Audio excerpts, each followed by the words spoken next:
Hola a todos, mi nombre es Diana Gozo, soy psicóloga clínica y de la salud. Soy docente universitaria en la Pontificia Universidad Católica del Perú, miembro de AMPE, la Asociación Nacional de Psiconcología, trabajo a nivel de consultorio privado y en proyectos ligados a la salud. Es un gusto poder acompañarlos el día de hoy con el tema aplicación de los primeros auxilios psicológicos en grupos de riesgo.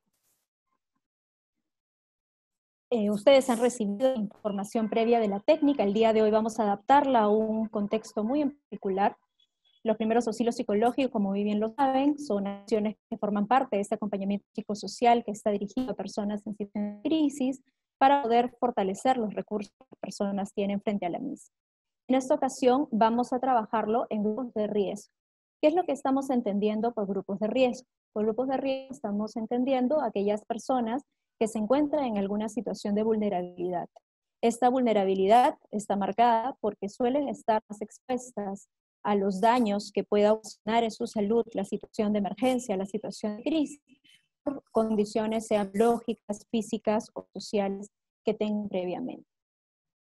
Entonces, va a ser una mirada general a quienes nos referimos cuando estamos hablando de los grupos de riesgo y cuáles son algunas de las condiciones de vulnerabilidad frente a los mismos. Cuando nosotros hablamos de grupos de riesgo, hablamos de menores de edad, tanto niños, niñas y adolescentes. En el caso de ellos, presenta mayor vulnerabilidad por su condición ambiente, porque también la comprensión de la situación crítica varía de acuerdo a su nivel de desarrollo cognitivo. Por tanto, necesariamente cuentan con todos los recursos para entender toda la situación que acontece y dependen más de otros para ellos. Además, su contexto se ve continuamente cambiante. En caso de los adolescentes, presentan además una serie de características propias de su desarrollo físico, psicológico, que generan también una alteración a nivel emocional. Por tanto, la situación de crisis muchas veces se vive de manera confusa. En el caso de adultos mayores, si bien cuentan con mayor experiencia de vida, también se encuentran en una condición de vulnerabilidad, muchas veces por la dependencia que tienen de otras personas, o porque producto también del paso de los años han tenido algún deterioro cognitivo, alguna limitación física, y ello nuevamente, al igual que en el caso de los menores, altera su rutina, su sensación de seguridad. En el caso de adultos mayores, además, muchas veces hay otro tipo de condiciones crónicas que se agravadas de acuerdo al tipo de emergencia que estemos enfrentando. Por otro lado, vamos a tener aquellas personas que tengan un tipo de discapacidad, sea física, sensorial o cognitiva, que van a tener dañados no solamente los sistemas de apoyo más cercanos, sino además, de acuerdo al tipo de condición que tengan, su nivel de comprensión de la situación y el nivel de afectación emocional también puede estar más agravado. También podemos tener, en el caso de mujeres, que muchas veces sabemos que en este tipo de situaciones están más expuestas a violencia, están más expuestas de todo tipo, violencia física, violencia psicológica, violencia sexual. En el caso además de niñas, también de mujeres, podemos estar viendo que por las condiciones, por las características de género, muchas veces se le atribuye mayores roles de cuidado y con ello se ven desprotegidas quizás de poder buscar ayudas para sí mismas. Por otro lado, vamos a tener al equipo de rescate y de primera respuesta, ya que precisamente se ve más expuesto a cualquier situación física o también emocional que se esté dando por esta situación. Las personas con un trastorno de salud mental van a ver agravados sus síntomas muy probablemente, y los recursos con los que contaban para poder hacer frente a la situación también se pueden ver limitantes. Las personas con enfermedades crónicas, dependiendo la situación que tengan de salud, van a ver limitados algunos síntomas, pero muchas veces también lo que ocurre es que comienza a verse limitado el sistema de apoyo que tienen, por ejemplo, para poder acceder a su tratamiento o al cuidado que quieran. Por otro lado, también poblaciones como migrantes, desplazados internos y turistas se ven en condición de vulnerabilidad al estar en un contexto nuevo, no familiarizado, por tanto la situación es doblemente estresante. Así como estos grupos, podríamos identificar otros grupos como la población LGTBI, distintas comunidades, que de alguna manera logran ser como excluidas o no tomadas en cuenta, y esto va a generar una limitación. Entonces, la idea es que el día de hoy podamos revisar de manera general algunos de los componentes que sería importante que tomemos en cuenta al aplicar los primeros auxilios psicológicos según estas características. Entonces, de manera general, hay algo muy importante a tener en cuenta. Debemos reconocer cuáles son las condiciones particulares del grupo de riesgo que estamos hablando. Estas condiciones particulares pueden ser aspectos del ciclo vital, como hemos hablado, niños, niñas, adolescentes, con sus características particulares, o adultos mayores. Puede ser de acuerdo, por ejemplo, también al tipo de discapacidad, algunas condiciones específicas que tenemos en cuenta, y ello debe ser un orientador. ¿Qué quiere decir? Van a ser elementos que vamos a tener nosotros como pautados para dirigir y adaptar nuestra intervención, pero no deberían ser un condicionante de la intervención. ¿A qué me refiero? A que por tener esta información no debemos asumir que ya sabemos sí o sí cómo van a reaccionar los niños, sí o sí cómo va a reaccionar el adulto mayor, cómo va a reaccionar una persona con algún trastorno mental, sino que tenemos que estar adaptándonos también a cómo se da a la situación en concreto, a lo que tenemos enfrente y qué es lo que necesita. Por otro lado también, el equipo que brinde los primeros auxilios psicológicos, será importantísimo que pueda contemplar en la medida de lo posible dentro de sus integrantes algunas personas que puedan atender necesidades especiales. Dentro de esas necesidades especiales, por ejemplo, podríamos identificar aquellas personas que ven limitado precisamente el recurso de habla o de la escucha. Entonces, al romperse ese canal de comunicación, puede que no haya una atención adecuada frente a la crisis. Entonces, por ejemplo, alguna persona que maneje el lenguaje de señas podría ser muy importante. Alguna persona que tenga lineamientos básicos también de intervenir en casos de trastorno del espectro autista, por ejemplo, u otras, o por ejemplo, el manejo, quizá en el caso de migrantes no hispanohablantes o turistas no hispanohablantes, también de algún otro idioma, eventualmente podría ser un recurso valioso a tener en cuenta. Esto, si bien no es posible anticiparlo, según ciertas poblaciones, ciertas zonas en las cuales sabemos que podemos intervenir, eventualmente podríamos tener alguna preparación. Y algo que también debemos tener en cuenta es que al aplicar los primeros auxilios psicológicos en estos grupos, no es que vamos a dejar de seguir el protocolo que ya ustedes muy bien conocen. Esos 3 componentes básicos que plantea la Organización Mundial de la Salud, el escuchar, el conectar, van a darse de la misma forma en los distintos grupos. Vamos a ver a continuación algunas adaptaciones sencillas tomando en consideración estos 3 componentes, algunos de los grupos de riesgo, pero los invitaría también a seguir agregando algunos componentes en particular. Porque, por ejemplo, hay elementos que vamos a tener que tener como un aspecto transversal, como aspectos culturales, que van a marcar también la pauta para intervenir tanto en factor de edad como en factor de distintos tipos de discapacidad o de problemas de salud. Entonces, vamos a empezar con algunos lineamientos generales en el caso de niños y niñas, que es una población muchas veces no tenemos esta noción para poder intervenir. Hay veces que las personas pueden creer que con niños y niñas se interviene como si fueran adultos pequeños y sabemos muy bien que no es así. Debemos tener algunas consideraciones clave respecto a la etapa de desarrollo para poder ajustar así cómo se podría aplicar. En el caso de los niños y niñas, hay algunos factores a tener en cuenta en la parte de observar, además de los que ya conocemos, de observar el entorno, ir identificando distintos elementos que pueden estar alrededor. Va a ser muy importante que identifiquemos también cuáles son las figuras adultas que pueden estar cerca de los niños. Familiares como tal, cuidadores, personas que los niños conocen, o de pronto las personas que están alrededor, son adultos que los niños no conocen. Esto va a marcar también la pauta para ver cómo nosotros vamos a intervenir con el niño, eventualmente involucrando a estos adultos, de qué forma los vamos a involucrar o cómo los vamos a ir teniendo como figuras aliadas. Como vamos a ver también, la edad del niño va a ser muy importante a tener en cuenta de acuerdo al tipo de intervención que vamos a realizar.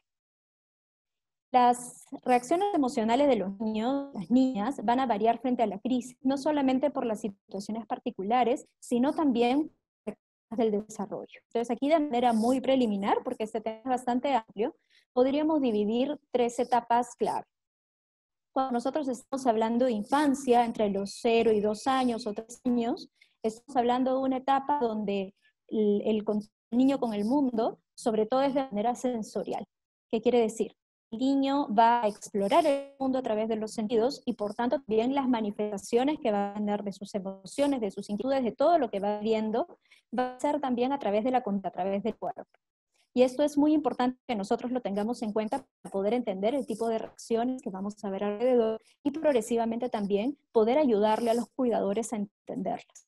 Lo más probable es que si encontramos un niño de esta edad, lo vamos a ver acompañado de un adulto, pero no necesariamente un adulto que está pudiendo traducir las reacciones que está teniendo el niño, y como ya vamos a ver en fases posteriores, va a ser importante acompañar en ello.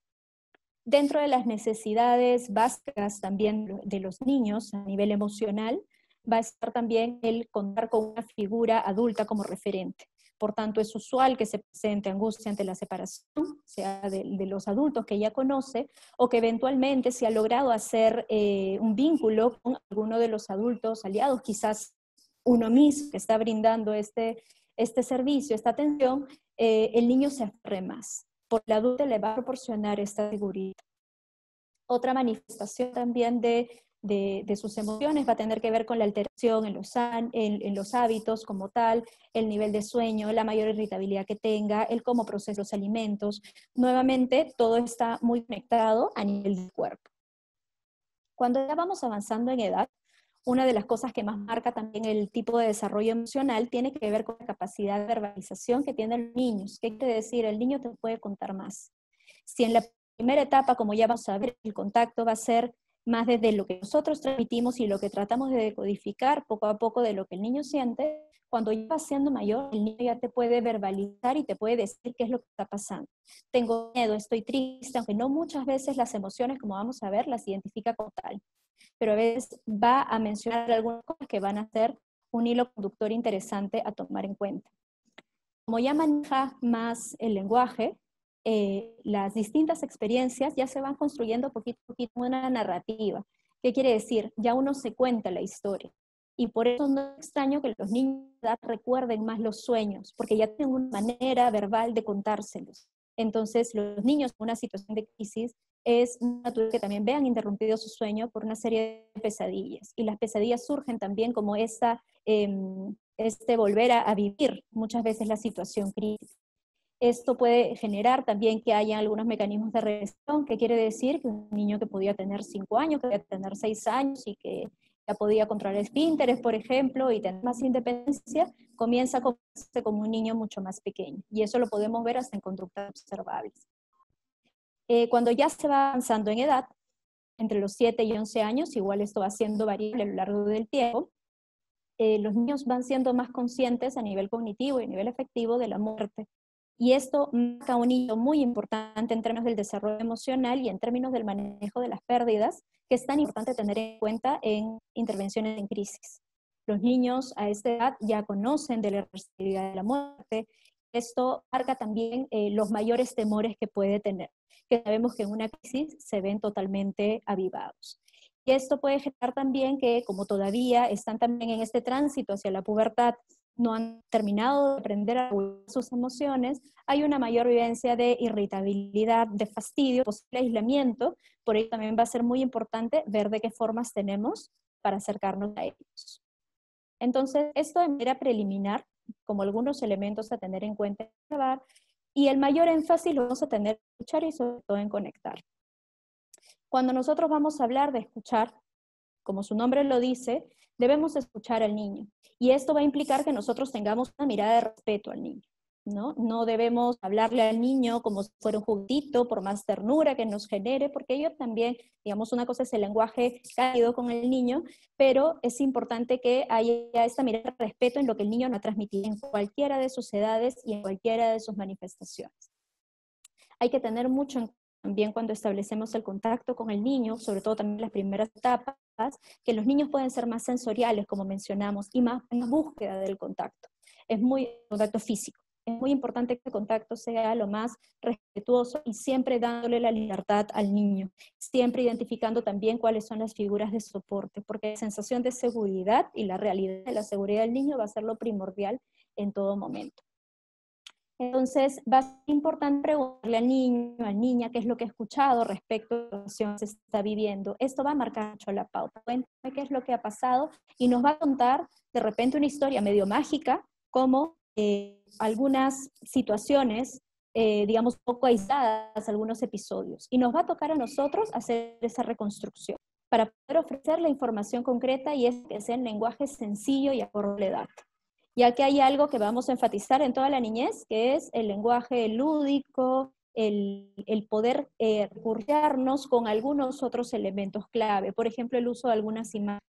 A ver, vamos a construirlo como una historia. Cuéntame qué pasó primero, qué pasó después, también que sea necesario capitular. Pero lo más importante aquí es que cuando le preguntamos, ayudemos al niño a identificar cuáles son sus necesidades. Y muchas veces puede pasar que el niño, y mientras más pequeño es, lo que tenga es una expresión abierta de sus emociones. Y si está en compañía de su cuidador, lo que vaya a ver es, por ejemplo, bastante llanto y no la posibilidad de tramitar. Y ahí es importante ayudarlo a verbalizar estas emociones, ¿no? Sé que estás asustado, sé que estás triste, qué te gustaría que hiciéramos con ello, y podemos tener recursos ahí adicionales. Si tenemos al cuidador, también de paso podemos ir validando cuáles son los recursos que el cuidador emplea cuando el niño está. ¿Qué haces normalmente cuando está asustado? Y se puede emplear la canción, el juego o algo importante en ese nivel. En ese sentido, entonces, la promoción de espacios lúdicos y de juego va a ser muy importante, porque el juego, más allá de ser un distractor, que también lo es frente a la experiencia crítica, es sobre todo el lenguaje del niño y el vínculo de regulación de las emociones, de expresión de las emociones y de regulación de las mismas. Si lo trabajamos con el cuidador, puede ser un medio de contacto para que ambos puedan entenderse y llevar mejor la situación. Entonces, quien les interesa trabajar ese tema con niños, les recomiendo ir revisando el papel que juega el juego como tal, y ello se puede implementar también en este tipo de intervención. Posteriormente, cuando nosotros estamos hablando de conectar, en realidad sabemos que es parte de todo un proceso. Después de haber favorecido que el niño pueda las emociones, cuando las verbalizamos, sea a través, digamos, de hacerlas visibles a través del juego, como vamos empleando el lenguaje o algunos otros cursos, vamos a identificar algunos mecanismos que tiene el niño a modo favorable como recurso, ¿no? Y es importante hacerlos notar. Entonces, hemos visto, la próxima vez que te sientas triste, la próxima vez que tengas miedo, puedes contar la canción que cantamos, o sea, uno puede hacer alusión a una técnica que haya empleado o algún mecanismo que hayamos utilizado en alguna fase previa, o algo que ya tenía, ¿no? Entonces, igual, qué bueno que le dijiste a tu mamá. Entonces, como le dijiste a tu mamá vino a buscarme, ¿no? Cuando estábamos nosotros visitando este espacio, y eso permitió de que pudiera ayudarte. Entonces, de alguna manera ahí estamos validando también estos recursos afectivos. Es importante anticipar también, en la medida de lo posible, posibles situaciones futuras respecto a esta situación de emergencia que le brinde sensación de tranquilidad y seguridad al niño. Por ejemplo, en una situación de terremotos, que sabemos que pueden ser posibles en las réplicas, pueden anticipar ello. Si ha habido mucho temor a la situación, identificar que la réplica implica ese nivel de intensidad que se ha vivido anteriormente y qué se puede hacer. Y ahí los elementos de seguridad, más allá de aspectos clave que tiene que ver con la seguridad, digamos, real, es la seguridad afectiva. Entonces, en ese momento, el peluche que va a abrazar, el dibujo que va a hacer, la canción que va a cantar, lo que va a decir a mamá, se crean códigos para que ello favorezca también esa situación.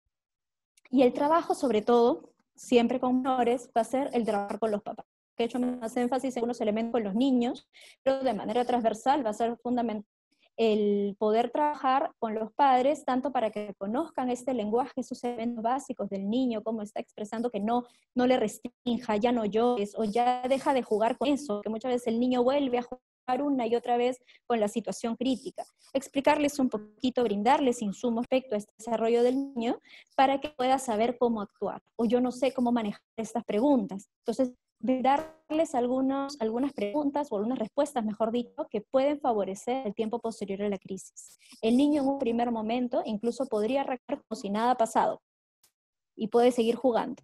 Y pasa un tiempo después, mientras que uno ha atendido a los padres, y pasa un tiempo después y recién vienen las preguntas de acuerdo a esa situación. Entonces, preparar a los papás o a los cuidadores va a favorecer también el que ellos se sientan fortalecidos como personas y en su rol de cuidador. Y bueno, la sensación de seguridad que hemos visto que ayuda en todo momento, en el caso del niño, es indispensable. No generemos falsas promesas, como bien sabemos en este procedimiento, pero sí la sensación de que no está solo. Lo que el niño en toda edad necesita saber es que no va a estar solo. Vamos avanzando un poco en las etapas del ciclo vital para ir hablando de los adolescentes.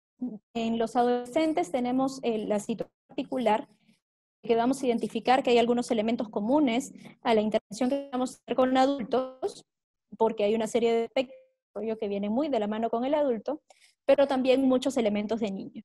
Y esto tiene que ver con que es una etapa de transición. Para ser una etapa de transición, muchas veces se ha desconocido las características especiales que tienen los adolescentes. Entonces aquí sí era importante hacer una mención particular y podemos seguir profundizando al respecto. En cuanto a la observación que se va a generar, además de los componentes que ya conocemos, van a haber factores a considerar. Dentro de ellos, que si bien cognitivamente, a nivel de la comprensión, a nivel de pensamiento, de la situación, de la identificación de lo que está sucediendo en la realidad, la comprensión del adolescente muchas veces va a ser similar a la del adulto. A nivel emocional, muchas veces hay una brecha. Y eso tiene que ver con que el desarrollo cognitivo del adolescente no siempre va a la par del emocional.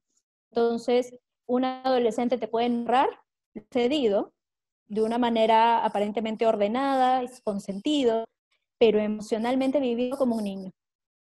¿Qué pasa? Si nosotros vemos un niño, un chico grande y que nos habla como grande, podríamos también atribuir que su nivel de asimilación de la experiencia es de más grande y por tanto tiene que ser más independiente. Entonces hay que estar atento a que muestra el adolescente es lo que realmente es y necesita. Muchas veces todavía está necesitando esta acción y hay este mecanismo de regresión. Entonces cuando atendamos a los adolescentes, por más grandes que nos parezcan, vemos que demandan de nuestro cuidado también, respetuoso de su independencia, de nuestro cuidado.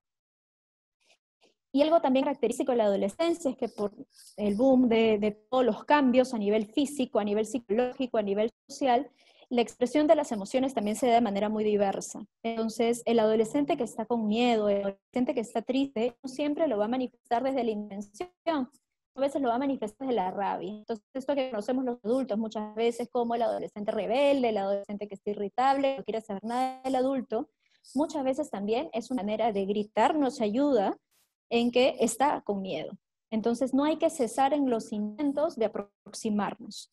Sí, respetuoso y hay que ser muy estratégico, pero no sumamos y muchas veces también en el caso del adulto que no nos genere como anticuerpos, que muchas veces sucede, para poder acercarnos al adolescente y que progresivamente ingrese fianza. Cuando nosotros establecemos este diálogo, este vínculo con el adolescente, hay que hacerlo como mencionamos, el respeto, desde generar confianza, que no sea algo muy formal o muy distante, pero también ser el adulto cual se pueda apoyar. El adolescente muchas veces se quiere sentir fuerte, más grande, pero sí es importante que nos identifique como una figura de apoyo. Entonces uno puede hablar, puede generar un lenguaje más cercano, pero que ello no limite el que cumplamos este rol orientador. Entonces, igualito, hay que empezar preguntándole qué es lo que sabe, qué es lo que escucha respecto a la situación. Y ofrecer información a ello, pero darle un poder de acción, ¿no? Entonces, generar como no esta situación tan vertical de ayuda, primero empezar un poco más horizontal. Entonces, ya que estoy aquí, ¿en qué te gustaría que te pueda ayudar? ¿Qué lees? Y te puede decir nada. La palabra del adolescente muchas veces es nada. Y no hay que estar eso ahí, sino muchas veces hay que empezar incluso por otros temas, ¿no? Entonces incentivamos la expresión de sus necesidades si permitimos que nos cuente algo más. Y de pronto nos puede comentar algo de sus intereses, un tema que parece estar totalmente fuera de la situación de crisis, y eso lo está haciendo como un mecanismo de defensa. Entonces escuchemos qué es lo que nos está diciendo, una anécdota, alguna música que le gustó, alguna cosa en general, y seguimos un poco respetando lo que él nos está queriendo comunicar. Poco a poco es posible también seguir sintiendo en confianza de transmitirnos estos temas. Y no ingresa directamente, podemos ayudarlo haciendo visible la situación. Muchas veces es visible ante los ojos. Entonces, lo que estamos viendo es muy difícil, o narrando algo pasado, mira lo que acaba de suceder, o tal persona está, digamos, hay personas que están muy movidas emocionalmente, y que comienza a comentar de manera muy como separada, y poco a poco ya puede comentar. Sí, bueno, a mí también me asusta esa situación, o yo tampoco sé si es así, o no sé por qué reniegan tanto, por qué temen tanto esta situación, si yo sé cosas. Entonces, ahí ya nos está transmitiendo información de lo que sabe, de sus miedos, preocupaciones. Entonces hay que trabajarlo con empatía, haciendo evidente este respeto a sus sentimientos, a sus preocupaciones, no invalidándolo nada.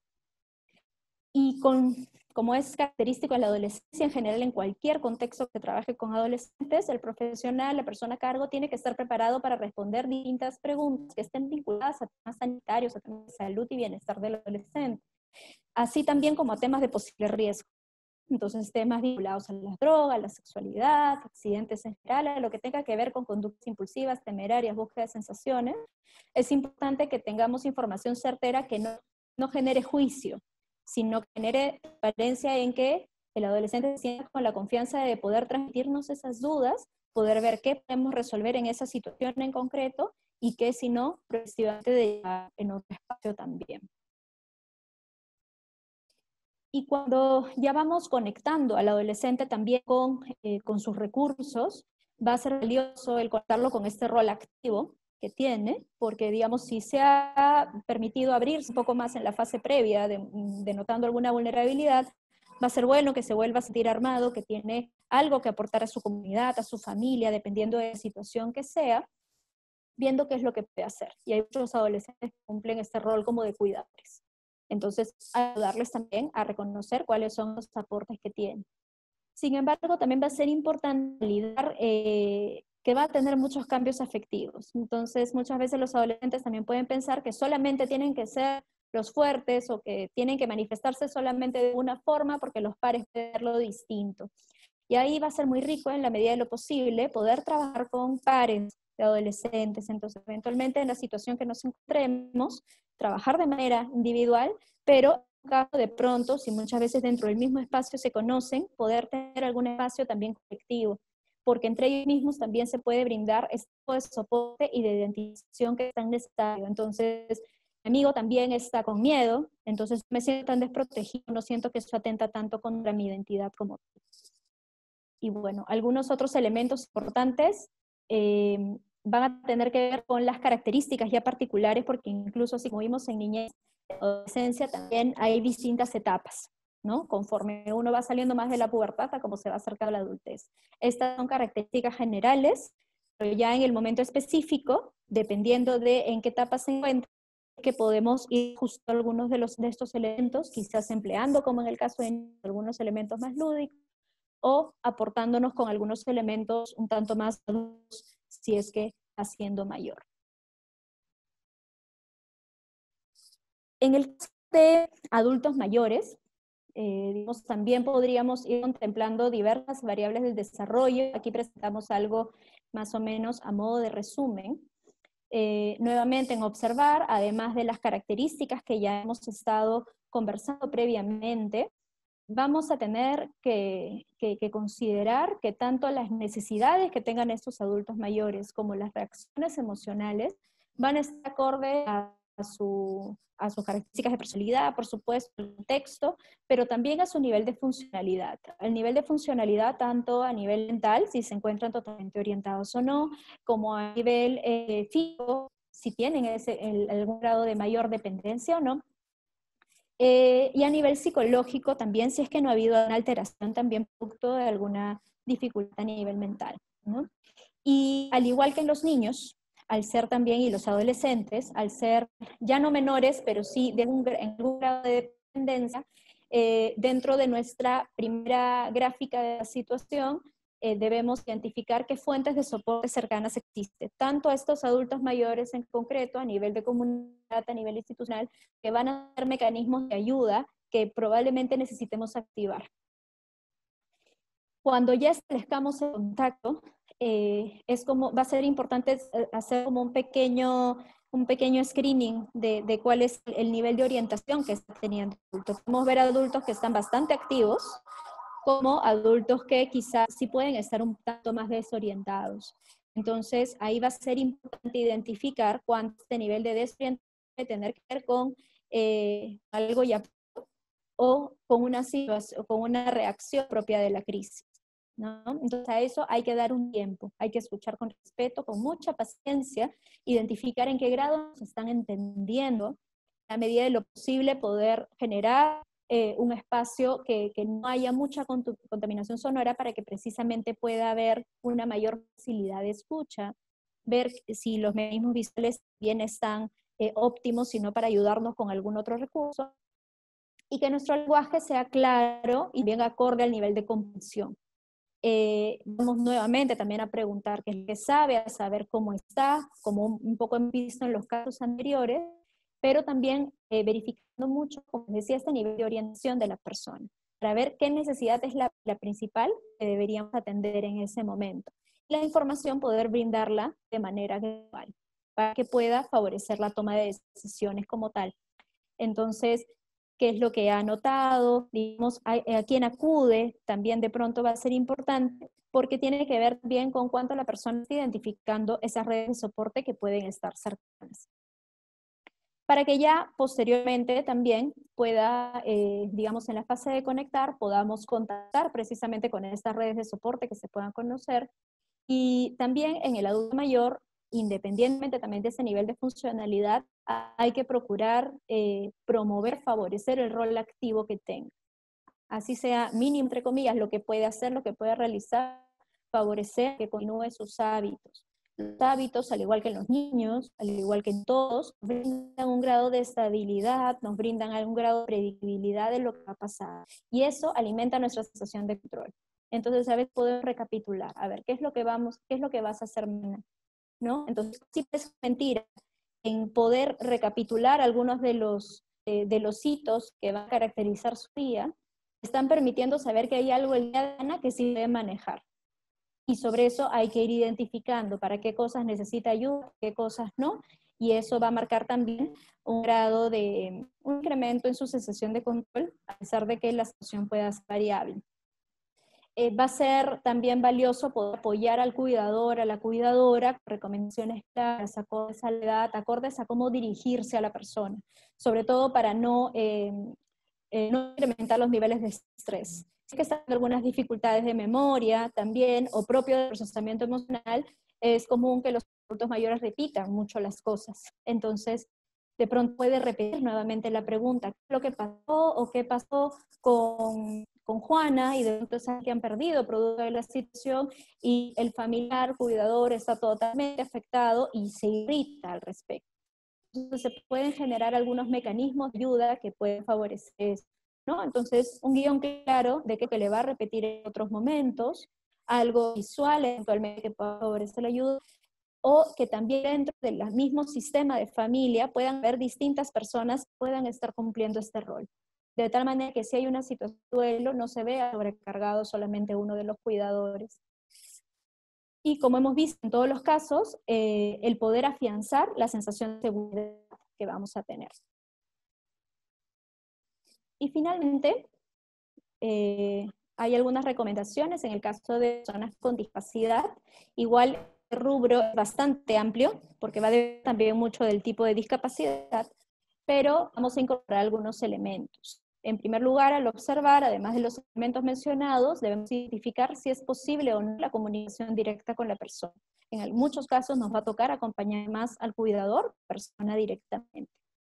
Y notar también cuáles son algunas necesidades de intervención que sí son observables cuando nosotros hacemos esta primera mirada, que puede ser de asistencia física en general, de otros niveles, digamos, de riesgo que se tenga, de elementos que requieran el ajuste del PAP, como por ejemplo estábamos hablando la incorporación, por ejemplo, del lenguaje de señas, de otro tipo de lenguaje, otro tipo de idioma. Entonces, en el caso de discapacidad no, pero como identificar cuáles son estos elementos que podríamos anticipar antes de iniciar el vínculo, y más bien para favorecer como tal a que este se dé de la mejor manera. Cuando ya nos dirigimos a la persona, independientemente que esta persona, es muy probable que esté con su cuidador, hay que procurar dirigirnos a la persona en sí misma. no, digamos, hablar solamente al cuidador sobre, por más que esta persona pueda hablar, sino continuamente también hacer referencia, que la persona pueda manifestarse de alguna u otra forma, independientemente de lo verbal, independientemente de lo que está en el discurso, que se sienta contenido también en ese momento. La escucha a la persona misma, al cuidador, debe darse con respeto, por supuesto, con paciencia, también adecuándose a la situación y a la necesidad. Eso va a depender mucho del nivel particular. También va a ser valioso poder indagar cuáles son las necesidades básicas de atención. Esta es como una revisión clave que puede marcar mucho digamos, el poder solucionar situaciones inmediatas para después poder brindar el tratamiento oportuno, ¿no? Entonces pueden haber necesidades básicas que no hayan sido detectadas en una fase previa, que tienen que ver ya con indagaciones más profundas a nivel de medicación, a nivel de implementos, tanto para desplazamiento, para sostenimiento de la persona, a nivel de soporte también de un tipo de cuidador o facilitador. Entonces, ello va a figurar como parte de las necesidades, más allá de afectivas, pero que van a facilitar también el manejo de lo afectivo posteriormente. Y a nivel de conectar, también afianzar la sensación de seguridad y favorecer el reconocimiento de los recursos de la persona, el cuidador, cuáles son los manejos que se han tenido independientemente de la situación. Y de acuerdo también a lo que se ha identificado previamente, poder establecer contacto de asistencia y o protección. No quiere decir que en todos los casos que hemos visto aquí, como anteriormente, sí o sí dependa de una atención especializada, por más de que hay situaciones particulares. Hay que confiar en los recursos que van teniendo los distintos grupos, las distintas personas, individualmente ya también como tal, para poder efectivamente cuál es el alcance del PAP como tal, qué tipo de apoyos van a venir posteriormente. Como digo, no necesariamente van a ser especializados, pero sí pueden ser reactivando los recursos disponibles en el contexto. A modo de conclusiones, vamos a recordar que los primeros auxilios psicológicos constituyen un herramienta de acompañamiento que va a ser útil para que podamos facilitar el manejo emocional que las personas tienen frente a una crisis, pudiendo fortalecer las estrategias de afrontamiento. Cuando aplicamos esta técnica en grupos de riesgo, hemos visto que nos demanda formarnos en situaciones específicas de atención y va a ser valioso que no solamente tengamos en cuenta las necesidades particulares, los principales problemas que tengan estos grupos de riesgo, sino también que podemos considerar cuáles son los posibles recursos a identificar. Por ejemplo, qué típicos recursos podemos identificar en niños, en adolescentes, en ciertas condiciones crónicas en particular, para poder así activar dicha búsqueda o dicho reconocimiento de recursos en el momento de la intervención. Y finalmente, como también habíamos mencionado antes, sabemos que el equipo de atención en primeros auxilios psicológicos va a estar más fortalecido en la medida en que se puedan incorporar competencias específicas de manejo, según estas particularidades de los grupos de riesgo, como hemos comentado, o también situaciones específicas que demanden la atención a los mismos. Muchas gracias. Gobierno del Perú. El Perú primero.